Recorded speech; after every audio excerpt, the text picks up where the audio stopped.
Nah, setelah itu kita akan membahas gitu ya di penilaian portofolio. Nah, untuk penilaian portofolio gitu ya.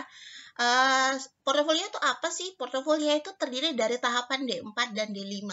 Jadi inilah perjuangan kita teman-teman yang sebenarnya. Apa itu? Penilaian D4 itu adalah penilaian persepsional. Sedangkan D5 adalah deskripsi diri. Tadi untuk alurnya bisa ke D5, syaratnya adalah harus lolos data D4 gitu ya. Nah, penilaian portofolio itu nilai totalnya kita sebut dengan nilai gabungan. Ada 5 komponen yang harus kita penuhi, gitu ya. Yang pertama adalah NAP, nilai kualifikasi akademik dan jabatan akademik. Ini sudah saya sampaikan tadi di awal bahwa minimal adalah asisten ahli, ya. Minimal adalah asisten ahli dan telah di-in-passing, ya.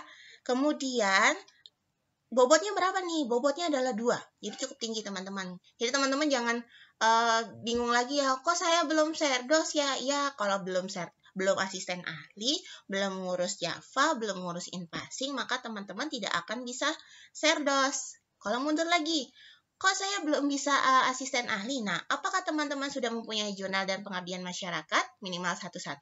Jika sudah, maka proses itu bisa diajukan ke kami PKD melalui Mas Fajar ya di sini ya.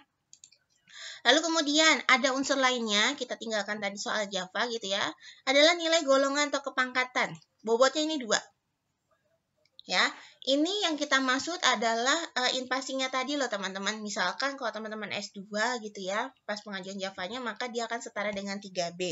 Nah, ini untuk untuk teman-teman yang dosen yayasan. Bagaimana dengan seperti saya dosen DPK gitu ya. Maka yang saya upload di kepangkatan adalah SKPNS saya gitu ya. Jadi bukan SK, sekali lagi ya, bukan SK CPNS-nya, tapi SKPNS-nya gitu ya. Nanti di situ ada pangkat golongan dan berapa lama kita sudah mengabdi gitu ya.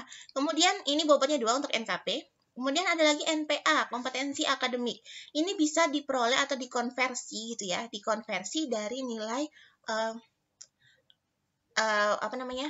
tes akademik kita gitu ya. Oke, kemudian ya bobotnya 1, kemudian ada lagi NBI, ini nilai bahasa Inggris gitu ya, nanti kita pelajari lebih lanjut. Dan ini ada penilaian persepsional. Nah, ini yang kami mengumpulkan teman-teman hari ini di sini gitu ya untuk membahas ini. Nah ya, nah semua 5 komponen ini dengan bobotnya masing-masing itu akan mengeluarkan nilai NGB dengan penilaian adalah 2 kalikan nilai NAP-nya ditambah dengan 2 kalikan NKP ditambah dengan NPS-nya, kemudian ditambah dengan NBI-nya dan NPA-nya dibagi dengan 7. Kalau nilainya lebih dari 4, maka teman-teman berhak mengikuti seleksi tahapan D5 atau teman-teman lolos D4. Jika tidak, maka jangan khawatir, di gelombang berikutnya selagi masih ada kuota, insya Allah kita bisa ikut seleksi lagi. Gitu ya. Nah, kita bahas dulu untuk yang NAP. Ya, untuk NAP tadi itu ya, nilai kualifikasi akademik ya. Ya, di sini NAP itu yang kita lihat adalah asisten ahli, lektor kepala. Dan teman-teman silakan mengukur dirinya sendiri sih. Keluarkan kertas lembar lo teman-teman catat gitu ya. Asisten ahli misalkan kayak saya ini asisten ahli S2, maka skor yang saya miliki adalah 4. Ya, NAP-nya saya punya 4 gitu ya. Kalau teman-teman, tapi kayak kita semua masih S2 gitu ya. Kalau ada S3 maka nanti nilainya adalah 5 gitu ya. Oke, kemudian yang kedua yang bobotnya 2 adalah NKP gitu ya, nilai kepangkatan. Nah, ini dia tadi ya, yang dilihat berdasarkan in-passing-nya kalau untuk dosen yayasan ya. Sedangkan untuk dosen PNS yang dilihat adalah berdasarkan SKPNS-nya. Sekali lagi, SKPNS bukan SKCPNS gitu ya. Misalkan untuk S2 kita punya di in-passing di 3B maka skornya 4. Berarti kita udah nabung ya. Yang pertama adalah 2 kali 4 ditambah dengan 2 kali 4. Ya, sudah 2 bobot. Lalu kita punya NPA. Nah, ini teman-teman yang kita lagi rada heboh karena ada beberapa yang belum punya gitu ya. Saya juga belum punya gitu ya. Ini bisa kita peroleh dari konversi nilai pekerti ya, atau kita peroleh dari kalau misalnya teman-teman ikut pekerti gitu ya, atau kita peroleh dari tes akademiknya ya. Ini skornya. Ya, jadi bobot nilai kita tuh ini, ya, berapa dapatnya, berdasarkan skor kita peroleh. Nah, misalkan gini, saya nggak tahu nih, karena saya belum tahu. Soalnya teman-teman nih, misalkan, kita sebut aja. Misalnya Pak Hendra punya nilai skor kemampuan akademik lebih dari 667, maka nanti nilai angka akademiknya adalah 7. Gitu ya. Nanti Putri yang mana gitu. Putri juga 7, nanti dimasukkan. Nanti disesuaikan dengan ini, gitu ya. Oke. Kemudian ada lagi NBI, nilai bahasa Inggrisnya gitu ya. Untuk nilai bahasa Inggris gitu ya. Untuk nilai bahasa Inggris nanti teman-teman lihat di sini. Ya, teman-teman ikutnya TOEL, IELTS, TOEFL, ASEP UGM. ASEP UGM terima ya? Oh, saya baru tahu. Ya, kemudian FLR ITS dan PT Sol UPI gitu ya. Sepertinya di sini UI nggak ada gitu ya. Jadi ASEP bisa dipakai gitu ya, teman-teman. Syaratnya apa, teman-teman? Yang dipakainya ini sih yang sering ditanyain, kadaluarsa nggak? Itu cuma 2 tahun nggak? Jadi nilai kadaluarsa itu jadi untuk NPA maupun NBI dia tidak ada kadaluarsanya selama NPA dan NBI itu kita peroleh setelah kita menjadi dosen. Catat ya, setelah kita menjadi dosen gitu ya. Ya, diambil nilai terbaiknya nanti dikonversi gitu ya. Kemudian yang terakhir adalah NPS gitu ya, untuk NPS. Nah, saya langsung aja masuk ke tahapan yang ini, portofolio gitu ya. Untuk yang, kelewat 1, ada penilaian persepsional. Nah, penilaian persepsional ini yang saya minta untuk teman-teman berkumpul hari ini gitu ya.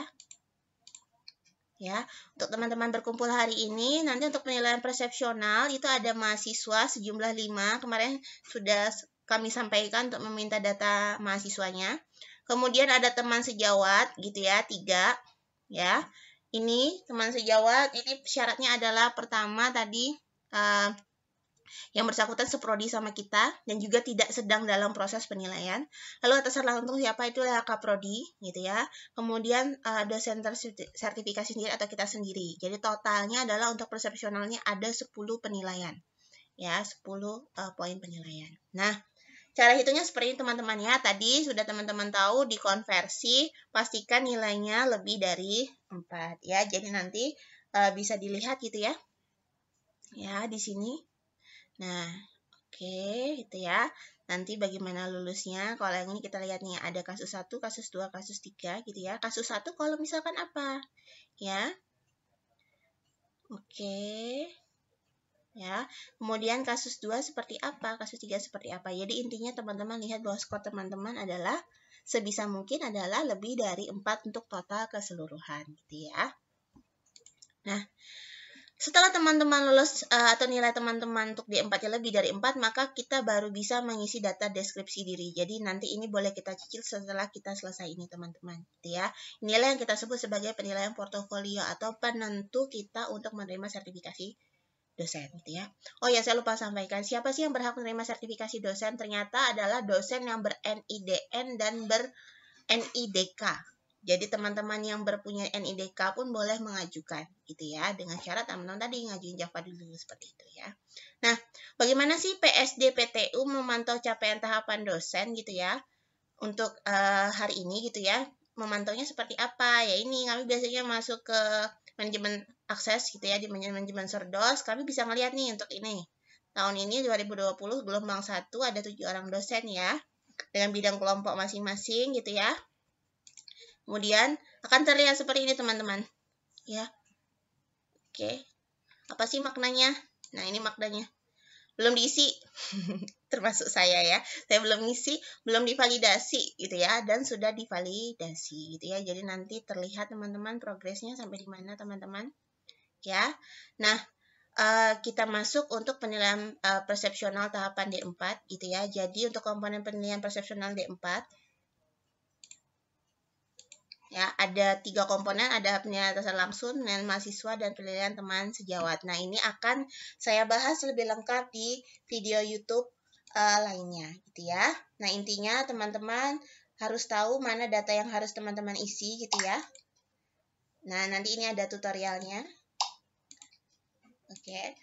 Dan bisa kita diskusikan bersama. Oke, sampai di sini dulu untuk pengarahan tentang sosialisasi D4 gitu ya. Sampai jumpa di video berikut.